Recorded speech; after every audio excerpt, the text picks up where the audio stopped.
3 дугаар бүлгийн 16 дахь хэсэг. Гэрчийг устгах кампани. 1937-оос 1938 онд Монгол үндэстний толгойг үндсэнд нь хяргаж дуусгав. Коммунизмын гутамшигт сүгэрэл тодорхой болоод байсан 1990 оны мэдээлэл хэдийгээр хагас дутуу эхлэл төдий байсан ч бодит барьцтай байв.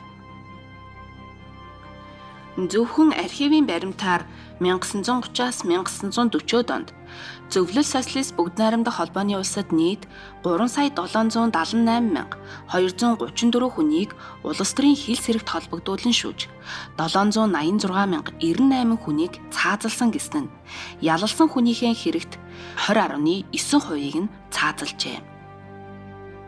Гэтэл Монголд зөвхөн онцгой бүрэн эрхт комиссийн 50 удаагийн хурлаар яллагдсан 25,824 хүний 20,474-ийг нь буюу 79.3%-ийг нь цаазалсан байдаг. Нийгмийн бүлэг хэсгүүдээр аваад үзвэл бүрч аимшигтай тоо буюу харгас хандлага харагдана. Үүнд язгуур, ноёд, тайж нарын 94.4%-ийг, цэргийн дээд удирдлагын одоогийн генералтад үүсэх цолтныг 96.4%, лам нарын 80.8%-ийг цаазалсан. 1924-өөс 1939 онд төрийн тэргүүн байсан 6 хүний 5 нь цаазлагдсан. Үүнд чой болсон л ганцаараа үлдсэн. 1921-ээс 1939 онд Ардын засгийн газрын тэргүүнээр ажилласан 6 хүний 4 нь цаазлагдаж, нэг нь учир битүүлгээр амь өргөцсөн. 1928-аас 1940 онд эрх баригч Монгол Ардын хувьсгалт намын дарга адил эрхтэй нарийн бичгийн дарга 8 хүн байсны 7-нд хилмигдэж цаазлагдсан. 1937 оны намраас төр захиргааны төв орон нутгийн албан газрын эрх баригчид бараг толгой дараалан эсэргүү хэмээн баривчлагджээ.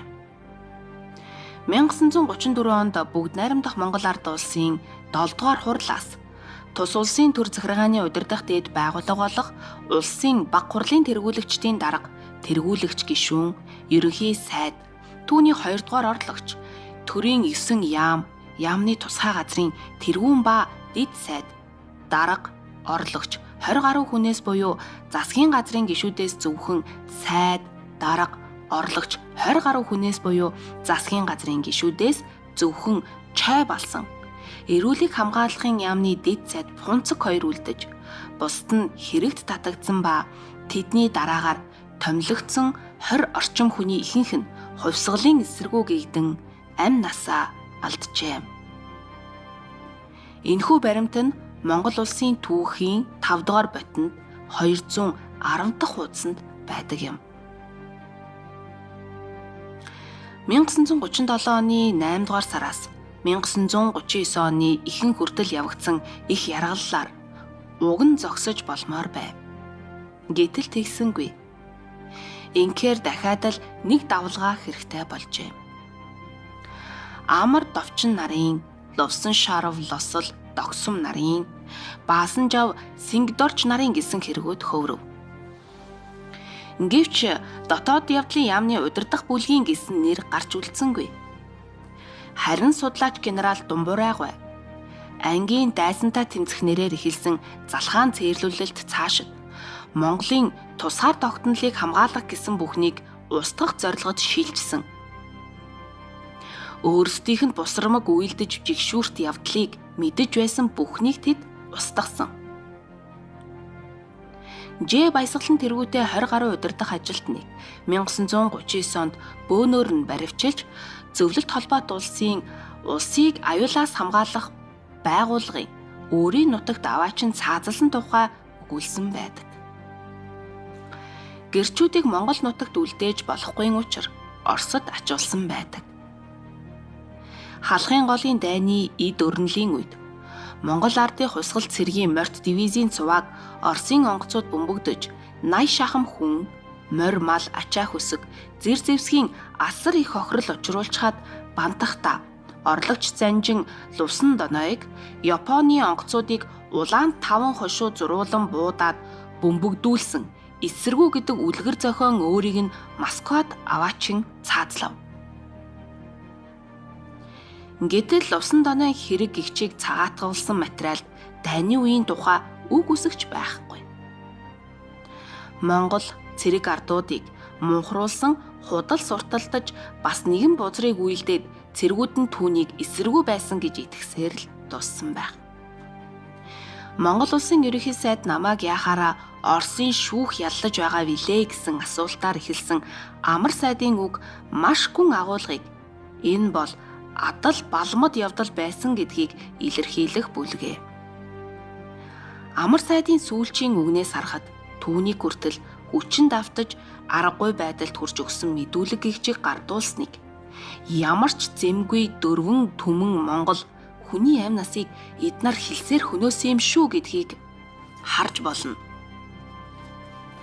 Оросын шоронд ахуулсан түүний гэрэл зураг дээр баруун чамар хайнд нь гүн сорив байгааг болгоогдов. Монгол улсын ерөнхий сайд Анандын амрын Зөвлөх социалист бүгд найрамдах холбооны улсын дээд шүүхийн цэргийн коллегийн шүүхийн хаалттай хуралдаанд 1941 оны 7 дугаар сарын 10-нд өгсөн мэдүүлгээс. Би Монголын ард түмэндээ хайртай. Би Оросын ард түмэнд илэгтэй. Харин улаантан тэдний засагт дургүй. Учир нь тэд альва том гүрний нэгэн адил Монгол улсыг эзлэн түрмгийлэх бодлого явуулж байна. Маршал Чой балсан устгах ажиллагаанд намайг бэлтгэж байсан гэдэг худал. Гэхдээ Монголын ард түмнийг алан хядаж буйн хувьд нь би түүнийг үздэггүй байсан. Би зөвлөлт холбоот улсад ч дургүй. Коммунист намыг нь эсэргүүцдэг байсан. Бүгд найрамдах Монгол ард улсад хувьсгалын эсэргүү ямар ч байгууллага байгаагүй. Би зөвлөлтийг эсэргүүцдэг. Түүнийгээ нууж хааж байгаагүй. Нуугч үгүй. Хүчин давтаж аргагүй байдалд хүрч өгсөн миний мэдүүлэг гихчээр баригдсан улсууд бол хувьсгалын эсэргүүнүүд огт биш. Тэдний гим зэмгүй байхад нь баривчилсан. Урдчилсан байцаалтан дээр манай олон монголчууд хатуу ширүүнээр тамлуулсны учир өөрсдийнхөө тухай болон бусдын талаар худал мэдүүлэг өгсөн. Гэхдээ тэд цөм гим буруугүй хүмүүс гэжээ. Энэ үгийг сайд маань ардын хувьсгалын 20 жилийн ойн баярын арга хэмжээ Монголын нийслэлд явагдаж байх мөчид хэлсэн сүүлчийн үчиг боловч ирэх цагийн түүхийн шүүхийн өмнө харийн зандалчдыг аваачиж яллах нотлох баримт болгон үлдээсэн байж болох юм. Харин түүнийг хаана яаж үгүй хийсэн нь үл мэдэгдэх тул одоо болтол шарлан нь олдоогүй. Монголчуудад хэлж өгдөггүй. Зарим ам дамжсан яриагаар түүний шарлыг онгоцноос нь түлхэн унгаасан гэдэг яриа байдаг. Тэгэхдээ шарлыг нуу, өөрийг нь нуу. Гэрчийг устгах гэдэг элдийн хүчээр нэгэн удаагийн хядлагаар тийм ч амар дуусчхааргүй байсан биз. Гэрч гэдэг нь Монголоо гэсэн сэтгэлтэй бүхэн. Юмны учрыг төсөөлөх сэтгэх чадвартай бүхнийг хамрах болохоор энэ завхрал зах хязгааргүй үргэлжлэх болсон байдаг.